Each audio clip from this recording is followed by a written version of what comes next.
Our theme for the month of April is becoming, and today's service is called Look Well to the Growing Edge. I'm glad you're with us.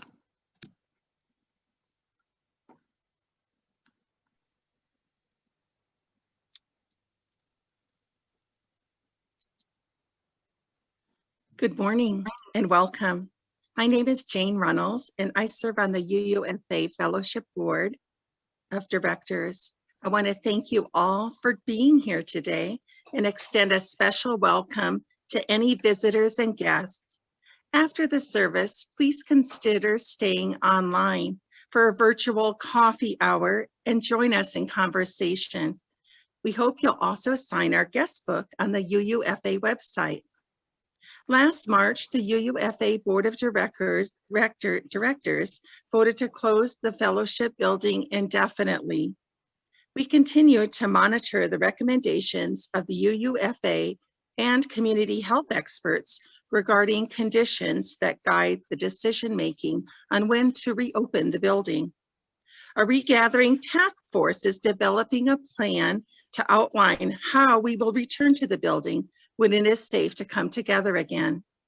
We are committed to providing a safe environment for all who call our fellowship home. While it is hard to be apart for so long, it's good to remember that even though the building is closed, the fellowship remains open. Please read the weekly email that comes out and is sent to you by Bradley, and check the UUFA website for a complete schedule of various ways we can be connected throughout the week.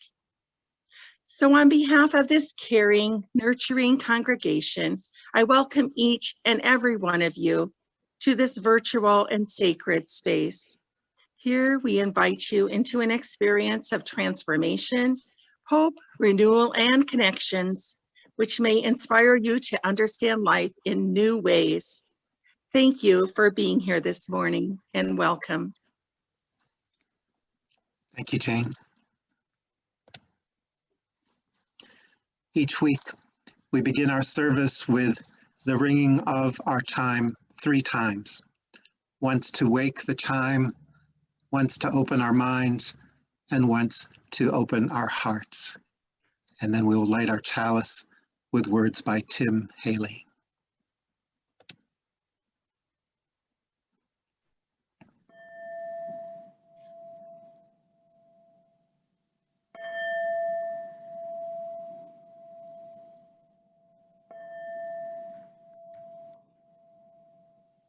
In the world of the driven, let us be drawn in. Let your love be a given, let us be drawn in. To imagine, to dream, to create, to redeem, for the sake of the living, let us be drawn in.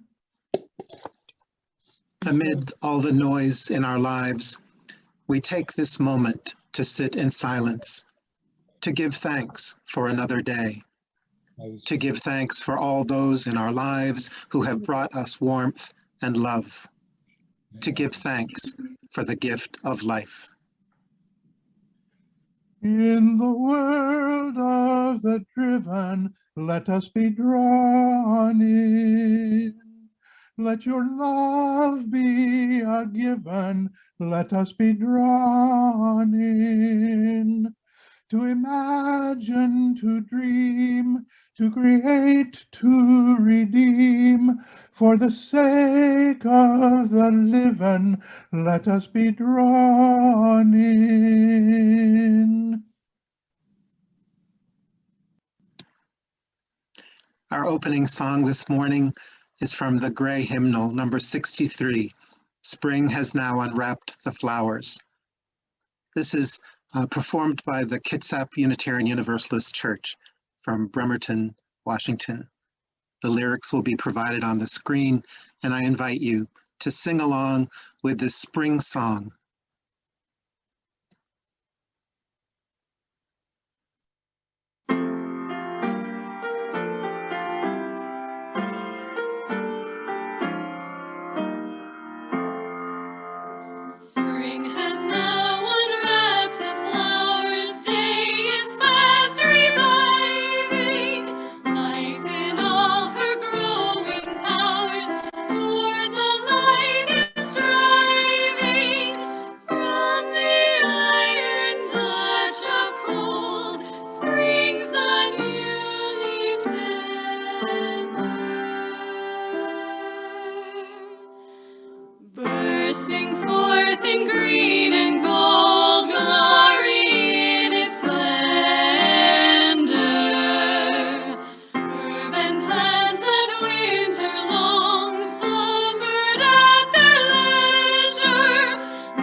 The April offertory recipient is Able Up Iowa. This organization assists individuals of all abilities by providing financial solutions needed to achieve independence through traditional credit builder or forgivable low-interest loans. These loans help individuals purchase assistive technology, wheelchair-accessible vans and cars to get to work, or home modifications and repairs.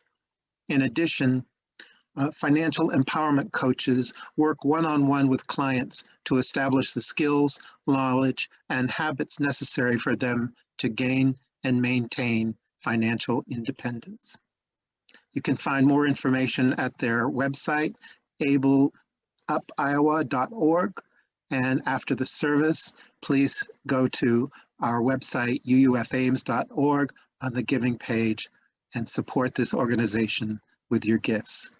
As always, I thank you for your generosity.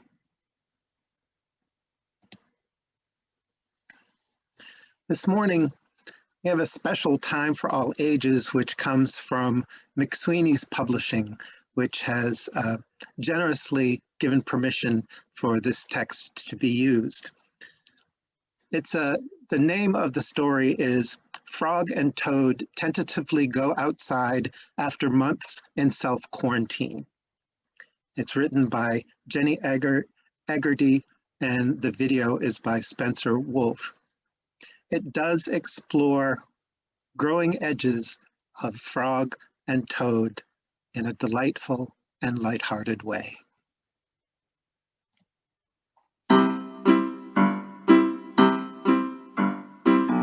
Frog and Toad Tentatively Go Outside After Months in Self-Quarantine by Jenny Eggerty.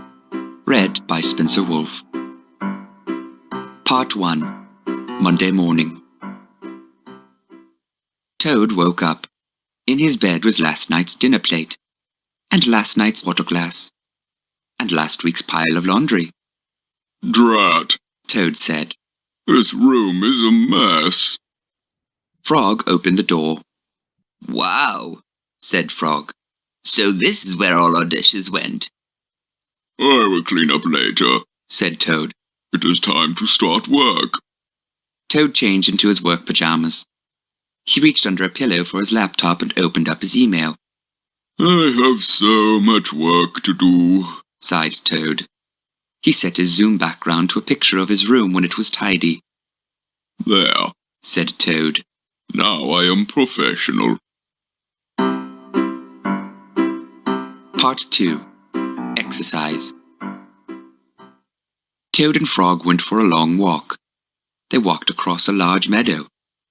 They walked into the woods. They walked along a river. They stopped to take a break. I am already tired, exclaimed Frog. My muscles have atrophied from being inside, grumbled Toad. Frog looked at his reflection in the water.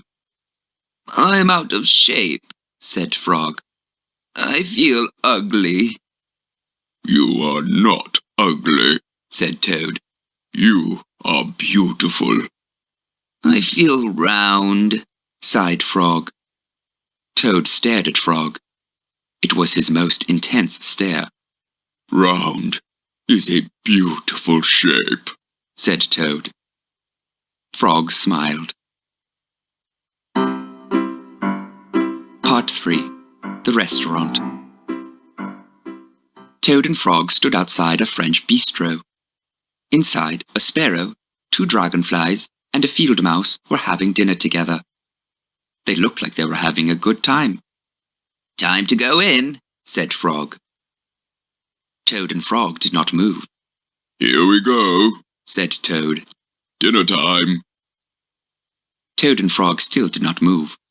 Toad, said Frog, I do not feel it is safe yet. I was about to say the same thing, said Toad.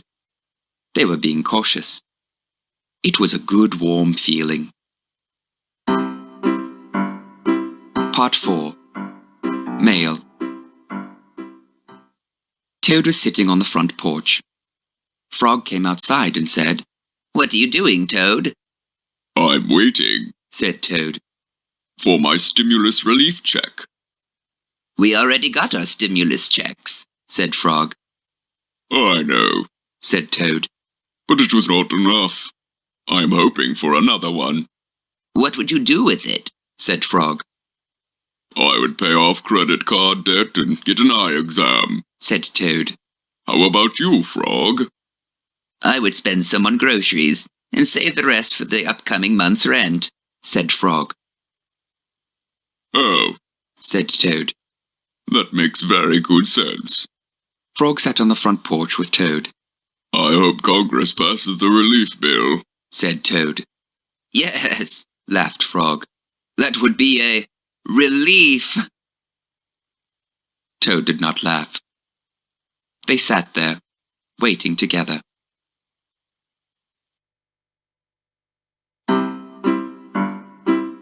Part 5. The Beach. Toad and Frog went down to the beach. There are a lot of people here, said Frog. Yes, Said Toad. too many. Toad pulled out his tape measure. He counted out the exact distance between their towels and their closest neighbor, a turtle. 63 inches apart is too close by CDC guidelines, Said Toad. Frog, please tell that turtle to move away. Frog walked over to the turtle, taking care to keep his space. Turtle, said Frog, you will have to move over a few inches. Why should I? Asked the turtle. Because there is a pandemic, said Frog. The pandemic is fake, said the turtle. Wearing a mask makes you sick.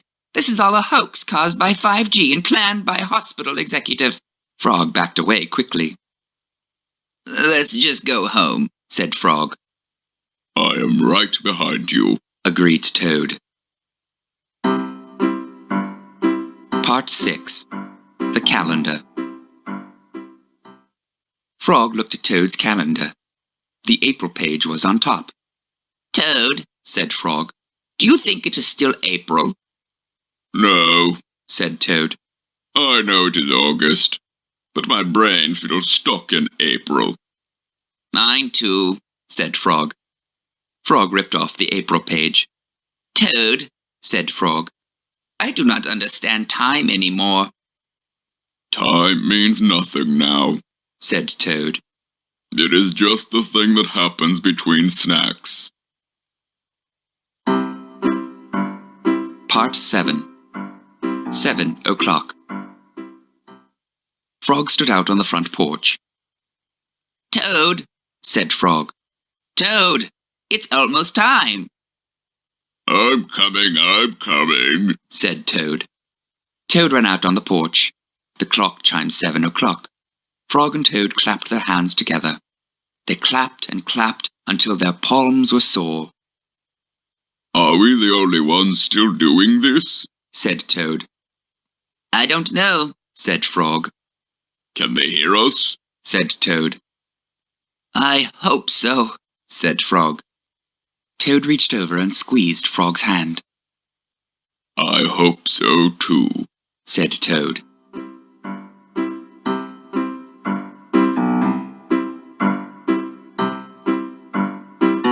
Article originally published on McSweeney's.net. Song Dodio by Kevin MacLeod on Incompetech.com. Licensed under the Creative Commons by Attribution 4.0. I own nothing and earn nothing from it. Oh well. And that is our time for all ages. Let's join together singing This Little Light.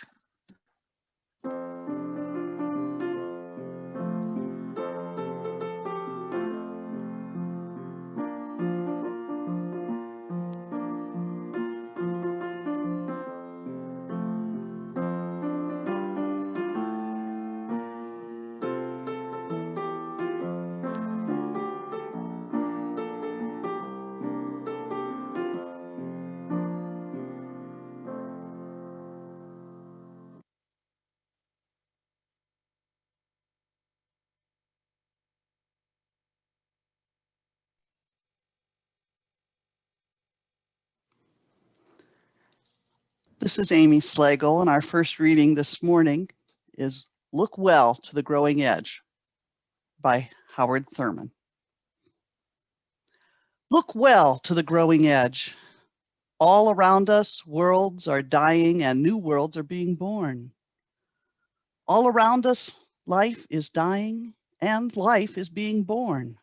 The fruit ripens on the tree. The roots are silently at work in the darkness of the earth against a time when there shall be new lives, fresh blossoms, green fruit. Such is the growing edge. It is the extra breath from the exhausted lung, the one more thing to try when all else has failed, the upward reach of life when weariness closes in upon all endeavor. This is the basis of hope in moments of despair, the incentive to carry on when times are out of joint and men have lost their reason. The source of confidence when worlds crash and dreams whiten into ash. The birth of a child, life's most dramatic answer to death. This is the growing edge incarnate.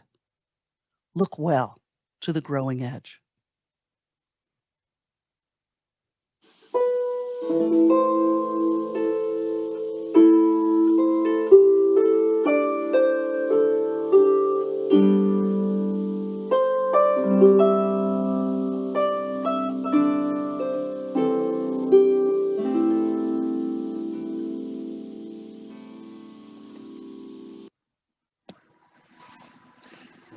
Each week we take time in our service to share milestones.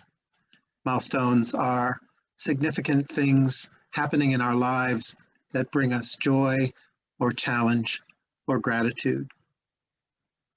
As I open the screen to sharing, please introduce yourself. If you have a milestone to share, hold up your hand so that we can see, and share your name, your milestone, and let us know when you're done. We'll give each other plenty of space so that we can hear all that we have. This is our time of sharing. My name is Lynn Van Valen, and I'm lighting a candle today for my friend and a member of this congregation, Mary Hicks, and she broke February, and she hasn't really been in touch with anybody from the fellowship, so I just found out about it yesterday. She is at home, but she's alone now. Her daughter was with her for over a month, and she's still using a wheelchair and a walker, and I'm sure that she would love to have some cards and perhaps even phone calls. So keep her in your thoughts, and I am finished. Thank you. I'm Kay Berger. I'm speaking for Roger also. I'm lighting this candle for our son, Dusty Berger, Dustin Lowell Berger. He was born on April 9th. I'm lighting it for his birthday. He died in our accident in 1976 at the age of 8. And I know some of you were here. You helped us through this accident. We were in the hospital for 7.5 weeks in Omaha. And but Dusty died in that accident. I think of him, we think of him always at age 8. I can't imagine that he would be probably close to 50 or in his 50s now. The Dustin Berger Library was established soon after we got back from Omaha. And it has moved in around the fellowship from upstairs to downstairs. It now is housed in the downstairs next to the nursery and is open to everyone. are very happy to have Barb Abbott down there sort of organizing that library. And so this is a candle lit in in Dustin Berger's honor for his birthday yesterday. Thank you very much.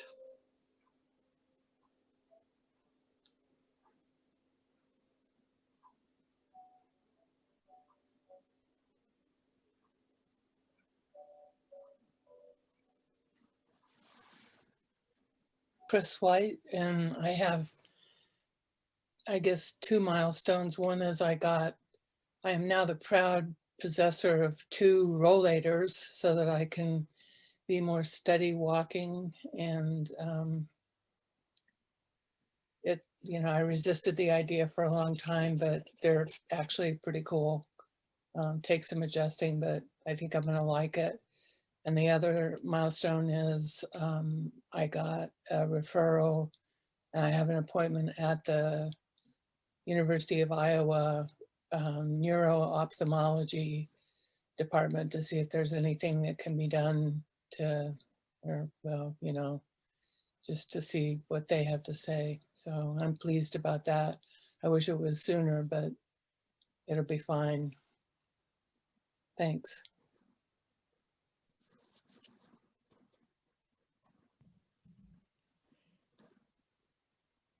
Nancy. Oh, thanks. My name's Nancy Grudenshook, and and she's fine, but my daughter Helene Shook went to the RE here, and some of you know her. She is in Colorado, and I just wanted to have a milestone for her because she and so many others had dealt with fire all last year. They reported on California, but it was very bad. And then they had a lot of snow. That's what the news covers, is all the snow in Colorado. But just this week, they had a bad fire just outside her apartment, and they all had to flee, and her emergency medical training kicked in, and she helped evacuate people. And so I just want people to, keep in their hearts that the climate change piece is affecting people. It's not necessarily in the news, and Helene is kind of in the middle of it there. And Colorado is certainly someplace a lot of us go, but it looks like it's going to be another bad fire season there. So thank you.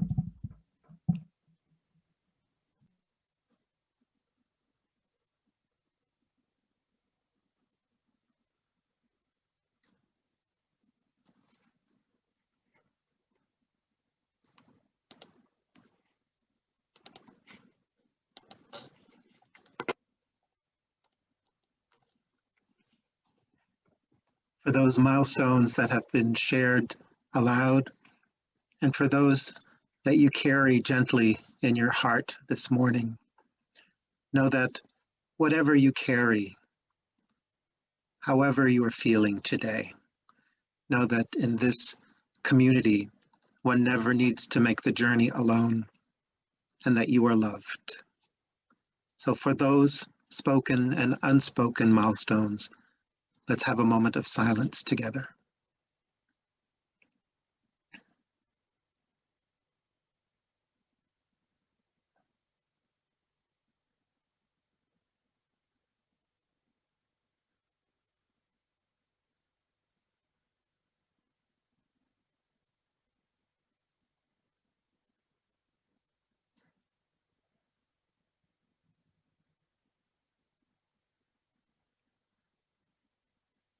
It is good to be together. This is a special piece of music from Nemo Patel called Prayer, a COVID-19 song.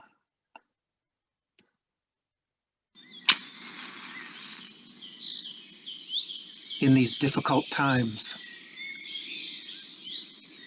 May we all be healthy and safe. This is my humble prayer for the world. Nemo Patel.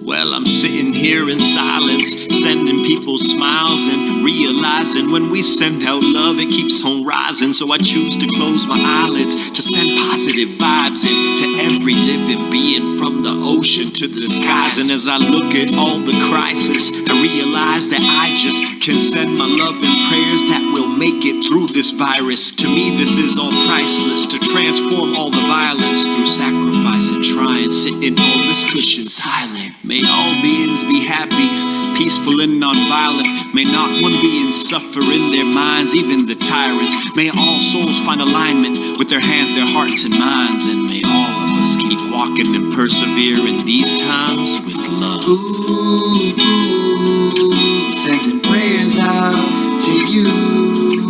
Sending prayers out to you. Sending prayers out to you.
Our second reading this morning is titled Beginners by Denise Levertov. From too much love of living, hope and desire set free, even the weariest river winds somewhere to the sea. But we have only begun to love the earth. We have only begun to imagine the fullness of life. How could we tire of hope? So much is in bud. How can desire fail? We have only begun to imagine justice and mercy, only begun to envision how it might be to live as siblings with beast and flower, not as oppressors. Surely our river cannot be hastening into the sea of non-being. Surely it cannot drag in the silt all that is innocent. Not yet. Not yet. There is too much broken that must be mended, too much hurt we have done to each other that cannot yet be forgiven. We have only begun to know the power that is in us if we would join our solitudes in the communion of struggle. So much is unfolding that must complete its gesture. So much is in bud.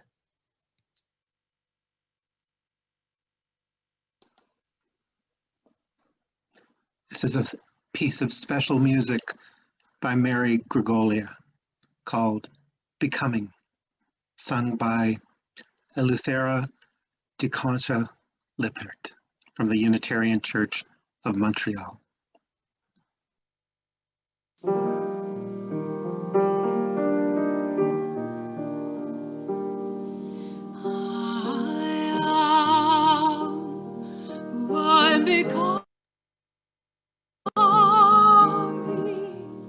I am all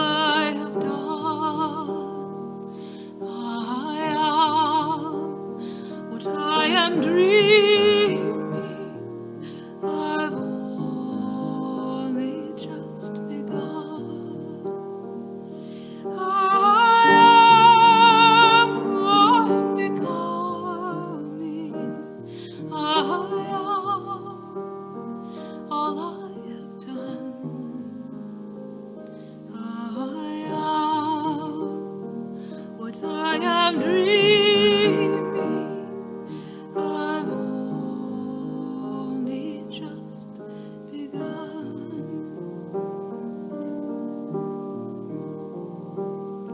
You are who you're becoming. You are all you have done. You are what you are dreaming. You've only just begun. You are who you're becoming. You are all you have done. You are what you are dreaming. You've only just begun.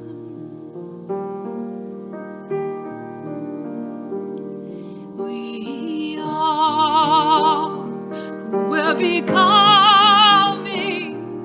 We are all we have done. We are what we are dreaming. We've only just begun. We are who we're becoming. We are all we have done. We are what we are dreaming. We've only just begun. We've only just begun.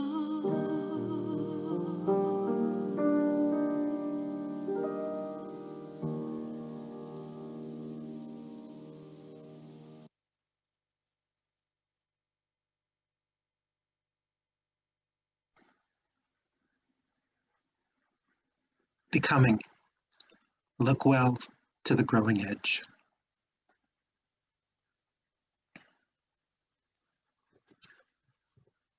Albert Schweitzer wrote, "The path of awakening is not about becoming who you are. Rather, it is about becoming who you are not." We are living in a constant state of change, whether we are conscious of it or not, as we dance the dance of life at the growing edges. A growing edge is a borderline, a gateway between who you are now and who you are becoming, who you want to be or the direction you want to take. Our growing edges are between the known and the unknown, somewhere between perfection and inadequacy. The Reverend Dr. Howard Thurman was the founder of the first interracial, interfaith church in San Francisco in 1944. And he was also a mentor to the Reverend Dr. Martin Luther King. He described the growing edge as the basis of hope in moments of despair, the incentive to carry on. The last year has surely taken many of us to the edge of despair, forcing us to collectively and individually grow and change in order to move beyond loss, anger, despair, and the many different manifestations of isolation. In addition and beyond all that, we have witnessed racism, violence, discrimination, and oppression. At times, life has felt like an apocalypse. It was in the 1950s that Thurman wrote, "We live in an era when times are out of joint and people have lost their reason while worlds crash and dreams whiten into ash. Without turning away from all the dying and grieving, which rightly held can redouble our commitments to life, we must learn to look well to the growing edge. The Quaker theologian Parker Palmer observes, when Howard Thurman calls the growing edge the basis of hope in moments of despair, the incentive to carry on, he is not indulging in a cheap fantasy. These words come from a Black man born into a culture of white supremacy, only one generation away from his grandmother's experience as an enslaved human being. He stood in a long lineage of lived testimony to the fact that new life beckons to us, even in the midst of horrors. There have been ample opportunities for us to feel stuck in despair and anger as we live through this pandemic, and make efforts to navigate paths that expose the connections and complicity of white privilege, white supremacy, injustice, inhumanity, and systemic racism, while trying to find a way to rebuild a culture where Black lives matter. Here, we must heed the call and inspiration of the Reverend Howard Thurman to look well to the growing edge. While serving as chair of the Naropa University Board, Jerry Colonna wrote a meditation to help those of us who identify as white look well to the growing edge. This is his meditation. Grant me the wisdom to see my own unconscious biases that continue to unintentionally and inadvertently make me complicit in the staggering rise of hate and callousness. May I never forget that hate and callousness have been as much a part of this American experience as joy, hope, and love. That while this experience may be new to my consciousness, it has been part of the lives of Americans who have lacked the access to money and power that come with privilege. Looking well to the growing edge and moving towards it can be challenging. Sometimes we don't know what that growing edge is other than a feeling that something needs to change. This is the first of 3 stages that Parker Palmer identifies as we look to hope and hopeful change. That first stage is a recognition that something is out of alignment with our souls, our relationships, our work, or the world's needs. Something feels broken.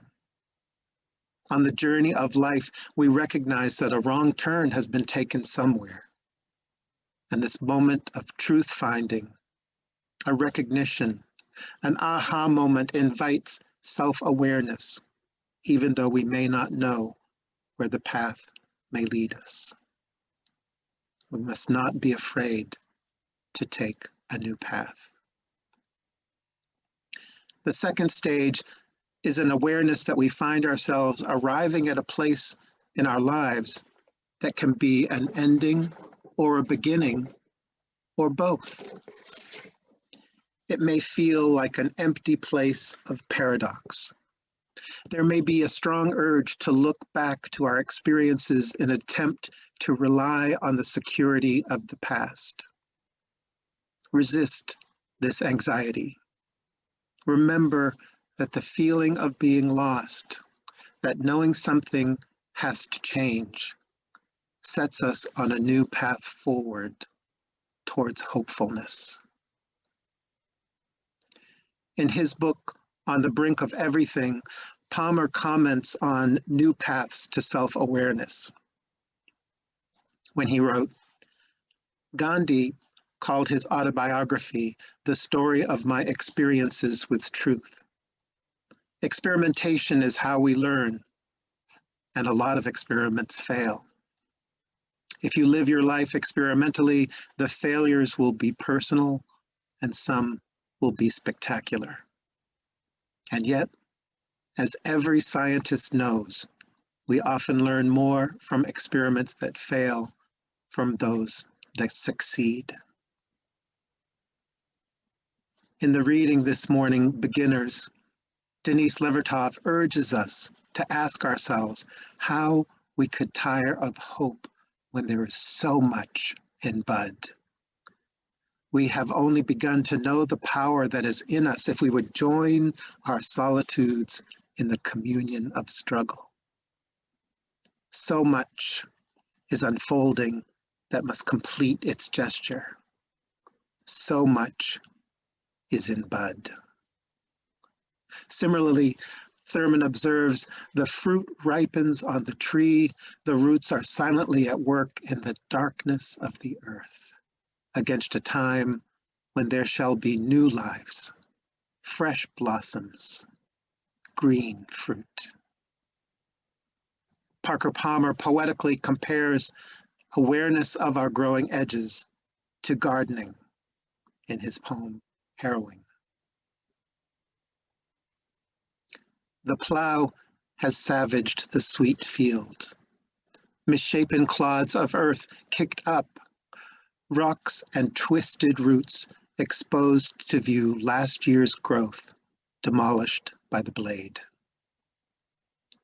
I have plowed my life this way, turned over a whole history looking for the roots of what went wrong until my face is ravaged, furrowed, scarred. Enough. The job is done. Whatever's been uprooted, let it be seedbed for the growing that's to come. I plowed to unearth last year's reasons. The farmer plows to plant a greening season. The third stage could be called surrendering to new life, getting unstuck, beginning again with a beginner's mind. And Palmer writes, to get unstuck, I must let go, beginning again with a beginner's mind. In truth, I am a novice in every moment of the day.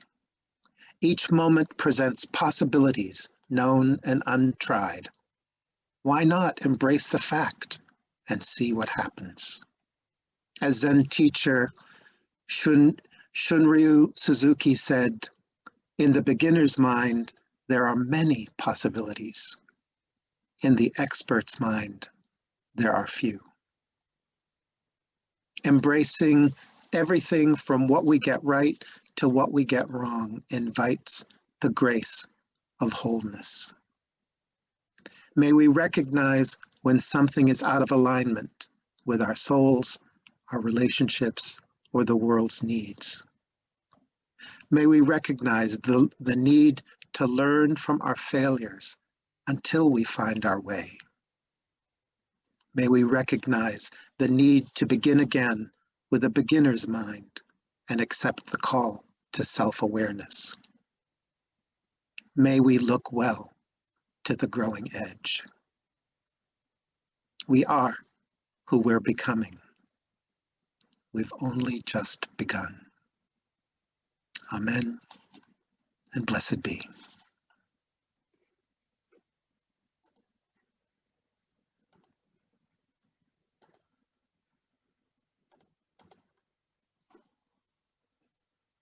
Our closing song for today is number 128 from the Gray Hymnal, For All That Is Our Life, performed by Christopher Watkins Lamb of the Foothills Unitarian Church in Fort Collins, Colorado. Please join together in singing, in body, in spirit, or even rise at home if you feel so moved.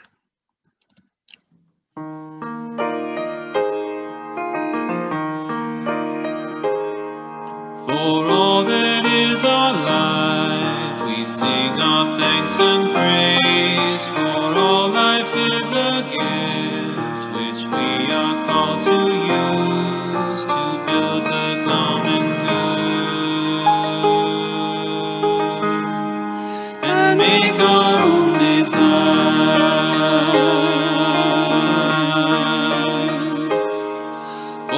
needs which others serve, for services we give, for work and its rewards, for hours of rest and love, we come with praise and thanks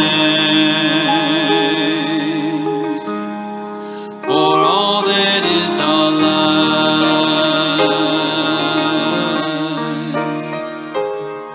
For sorrow we must bear, for failures, pain and loss, for each new thing we learn, for fearful hours that pass, we come with praise and thanks for all that is our life.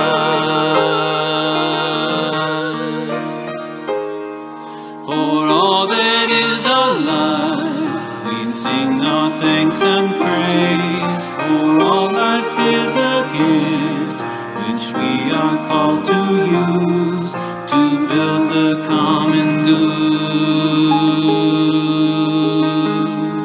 and make our own days light.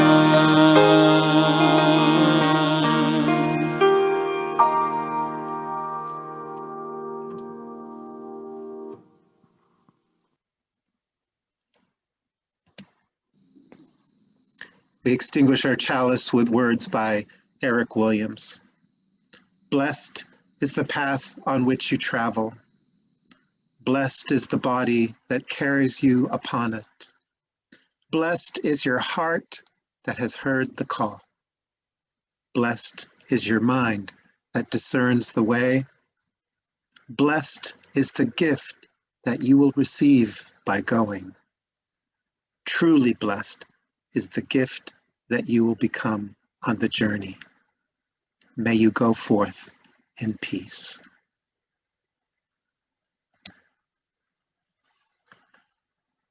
If you had not been aware of the fact, this year, 2021, marks the 75th anniversary of the founding of this fellowship. While we'll be having our primary celebration during the month of October, we want to celebrate throughout the year. And this is a photograph of the first called minister, the Reverend Sidney Morris, who was ordained and installed in October 1986.